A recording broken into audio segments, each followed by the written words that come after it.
Hay algunas personas que muestran temor cuando se les habla de la segunda venida. Hay personas en las iglesias que prefieren oír temas del éxito, de autoestima o el mensaje humanista.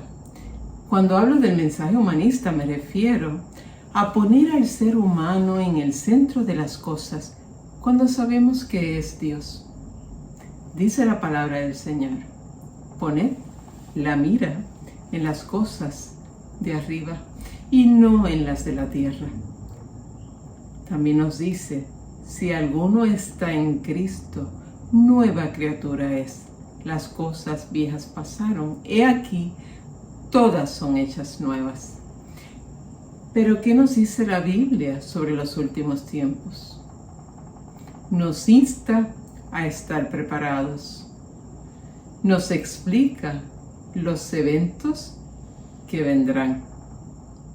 En esta lección vamos a repasar la profecía de Enoc, el paralelo que hay entre los días de Sodoma y Gomorra y los tiempos de la segunda venida.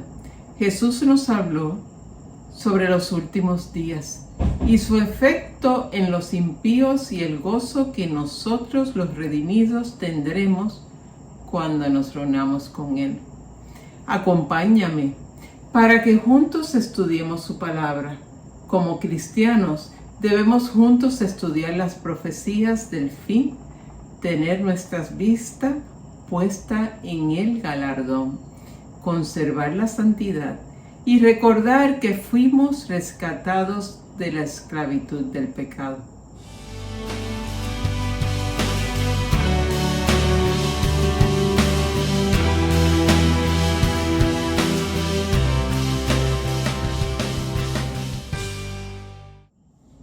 Hoy estaremos estudiando a Enoc, hombre que caminó y tuvo una vida de comunión con Dios. El nombre de Enoc viene del hebreo y significa consagrado. Leamos Génesis 5, 21 al 22. Y dice así: vivió Enoc 65 años y engendró a Matusalén. Y caminó Enoc con Dios después que engendró a Matusalén 300 años y engendró hijos e hijas. Enoc es hijo de Jared, descendiente de Adán por la línea de Set. Recordemos que Set fue el hijo dado a Adán y a Eva luego de la muerte de Abel. Así nos cuenta el capítulo 4 de Génesis, el versículo 25. El versículo 21 nos cuenta que Enoc es padre de Matusalén, su primogénito, y nace cuando tiene 75 años. Y los que recuerden, Matusalén vivió unos 979 años. ¡Wow! Muchos años para vivir. En el versículo 22 nos habla del caminar de Enoc con Dios. Enoc guardaba una relación íntima con Dios, tanto así que fue trasladado al cielo. El libro de Hebreos nos dice que no fue hallado.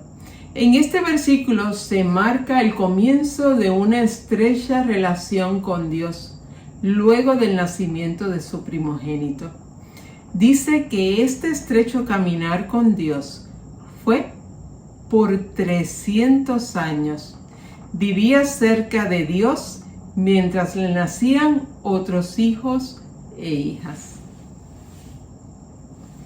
El caminar con Dios debe entenderse como una vida perseverante en buena relación con Dios.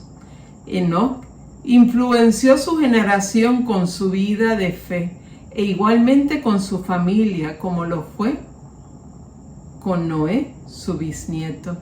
Leamos los versículos 23 y 24 de este capítulo 5 de Génesis. Y fueron todos los días de Enoc 365 años. Caminó pues Enoc con Dios y desapareció porque le llevó Dios. Enoc era un hombre de fe y se le hace referencia en el Nuevo Testamento, en el libro de Hebreos, el capítulo 11. Este capítulo de Hebreos Nos define la fe como la certeza de lo que se espera y la convicción de lo que no se ve. Y nos lista a los hombres del Antiguo Testamento que fueron baluartes de fe. Entre estos se menciona en el versículo 5 del capítulo 11 de Hebreos a Enoc. Busquemos ese capítulo y leámoslo juntos. Dice así: por la fe, Enoc fue traspuesto para no ver muerte, y no fue hallado porque lo traspuso Dios, y antes que fuese traspuesto tuvo testimonio de haber agradado a Dios. Hermoso. Esto me dice mucho de quién era Enoc, su comunión con Dios y su fe eran tal que no tuvo que pasar por la muerte. Recordemos que la muerte fue la paga del pecado cuando Adán y Eva desobedecieron a Dios. A Enoc se le fue perdonado. ¿Qué opinas de Enoc? En estos versículos en Génesis hallamos que vivir 300 años buscando el rostro de Dios lo llenó de pleno agrado a Dios y fue galardonado. ¿Y tú? ¿Cuántos años has caminado en pos de Dios? Nosotros debemos de cultivar una fe semejante a la de Enoc. Debemos seguir su ejemplo de caminar con Dios. Una amistad con Dios conlleva enemistad con el mundo. Así nos dice Santiago 4:4. ¿No sabes que la amistad del mundo es enemistad contra Dios? Cualquiera, pues, que quiera ser amigo del mundo, se constituye enemigo de Dios. Pasemos a estudiar la epístola de San Judas. Es una epístola breve, de solo un capítulo. Su autor es Judas, el medio hermano de Jesucristo, el cual también es hermano de Jacobo, el autor de la epístola de Santiago. Este libro nos trae un mensaje básico que Dios juzgará a los impíos que intentan corromper a las iglesias. Escúchalo bien. Dios juzgará a los impíos que intentan corromper a las iglesias. El mensaje de juicio que trae esta epístola es de especial para estos tiempos. La iglesia del presente tiene tendencias al sentimentalismo, sufren de crisis moral y con demasiada frecuencia no llegan a pronunciar palabras de juicio definitivas. Estudiemos los versículos del 6 al 8 de Judas. Busquemos. Y dice el versículo 6 al 8 de Judas: y a los ángeles que no guardaron su dignidad, sino que abandonaron su propia morada, los ha guardado bajo oscuridad, en prisiones eternas, para el juicio del gran día. Como Sodoma y Gomorra y las ciudades vecinas, las cuales de la misma manera que aquellas, también fornicado e ido en pos de vicios contra la naturaleza, fueron puestas por ejemplo, sufriendo el castigo del fuego eterno. No obstante, de la misma manera, también estos soñadores mancillan la carne, rechazan la autoridad y blasfeman de las potestades superiores. Estos versículos nos enseñan la importancia de temer a Dios y agradecerle el habernos salvado a través de Jesucristo. El versículo 6 nos amonesta a no tomar livianamente la salvación que Cristo nos dio. Judas nos pone de ejemplo a los ángeles que pecaron. Los ángeles son criaturas de Dios y tienen un rango divinamente otorgado según nos establece Efesios 1, del 20 al 22. Cristo está sentado a la diestra en los lugares celestiales y está sobre todas las cosas.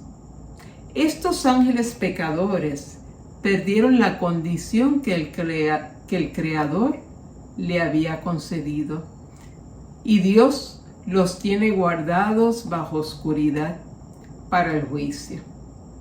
Nosotros como cristianos debemos mantenernos consagrados a Él y vivir en gratitud a Dios por la gran salvación que nos ha concedido.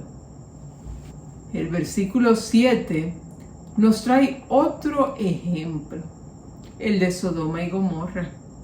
Los habitantes perdieron su dignidad entregándose a la fornicación con vicios contra la naturaleza.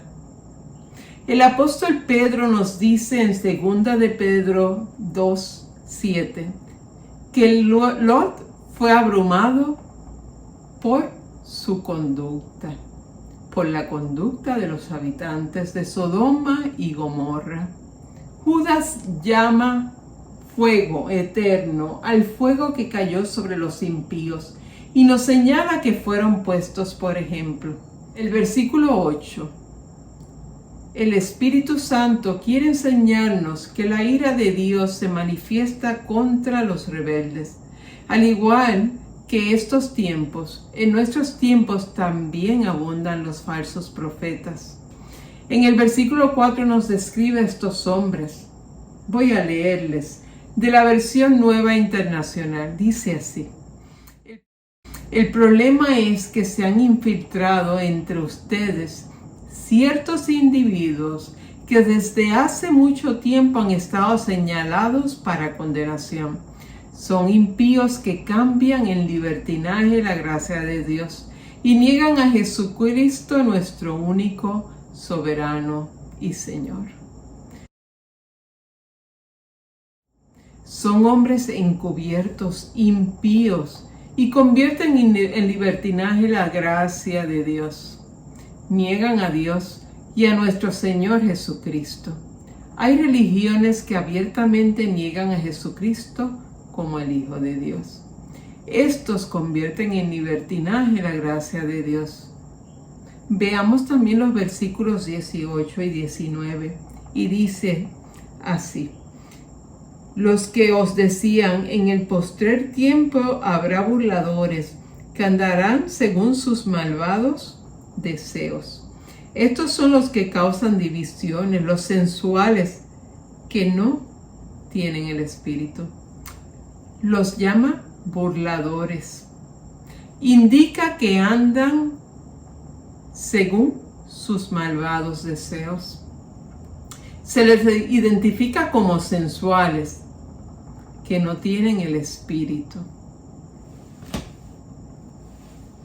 Tengamos cuidado, estemos alertas y estudiemos la palabra del Señor para que podamos reconocer y diferenciar a estos falsos profetas que tratan de arrebatar a los cristianos que no han fundamentado su fe y desconocen la palabra del Señor. El próximo domingo continuaremos estudiando los otros capítulos del libro de Judas y cubriremos la profecía de Enoc. Dios te bendiga.